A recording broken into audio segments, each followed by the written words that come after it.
لما تيجي تسلم على شخص لأول مرة بيحصل 3 احتمالات بس. يا إما إن هو حاول يسيطر عليك، أو إن أنت سيطرت، أو الاتنين خرجوا بإحساس احترام متبادل، والفرق كله بيكون في كف الإيد.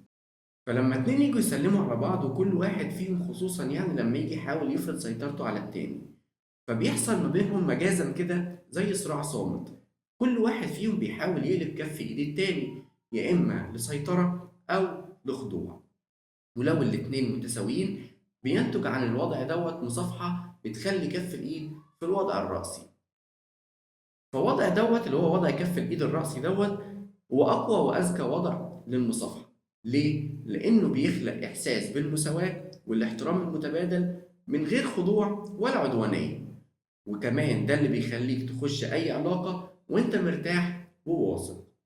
فعشان أعمل مصافحة ودية أو أخلق مصافحة ودية لازم يتحقق شرطين. الشرط الأولاني إن كف إيدك وكف إيد الشخص اللي أنت بتسلم عليه يكونوا في الوضع الرأسي.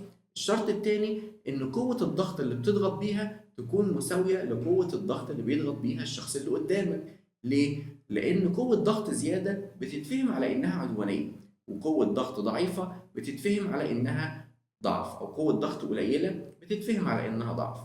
وكمان عاوزك تخلي بالك إن قوة ضغط أو قوة كف إيد الراجل تقريبا ضعف قوة كف إيد المرأة. فلو أنت جاي بتسلم على واحدة راعي ده كويس جدا، لأنك لو سلمت عليها وضغطت بإيدك جامد شوية ممكن تتفهم غلط حتى لو كانت نيتك كويسة.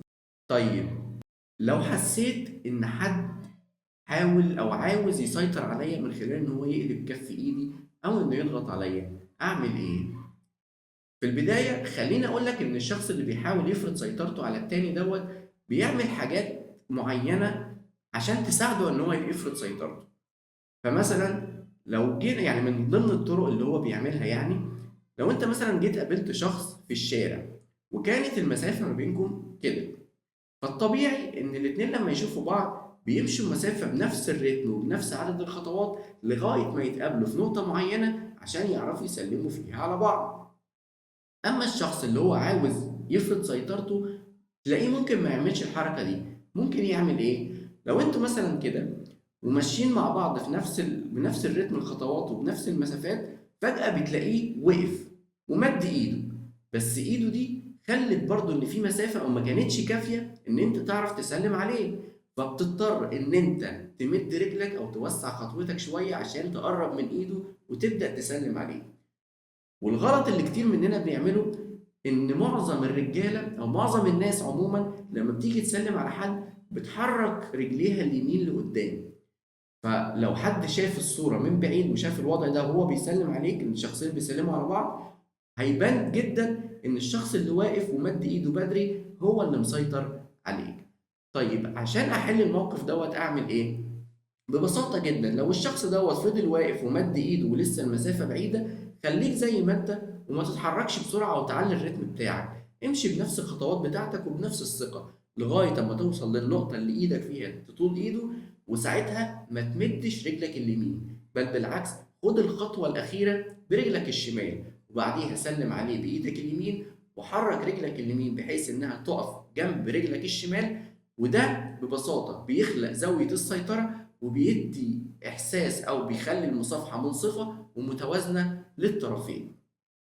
طيب، الحركة ديت بتعمل إيه تاني؟ الحركة دي بتعدي أو بتعدي المساحة الداخلية للشخص، أو بتخترق المساحة الداخلية للشخص اللي واقف وعايز يفرض سيطرته عليك، وبتمنعه إن هو يقلب كف إيدك. وكمان بتخلي المصافحة بتاعتك متوازنة معاه، وبيخليك أصلا يعني بيديك إحساس بالثبات وإن أنت متحكم في الموقف. فمن دلوقتي لاحظ نفسك لما تيجي تسلم على الناس، هل بتقدم رجلك اليمين ولا الشمال؟ وبعد كده غير وشوف الفرق. وخليك فاكر إن المصافحة مش مجرد تحية، دي رسالة بتوصل في أول ثانيتين. في الحلقة الجاية هنتكلم عن الطرق المختلفة للشخص اللي بيحاول يفرض سيطرته عليك إنه يعملها وإزاي تتعامل معاها. شكرا، كل سنة وانتم طيبين، وأشوفكم في الحلقة الجاية.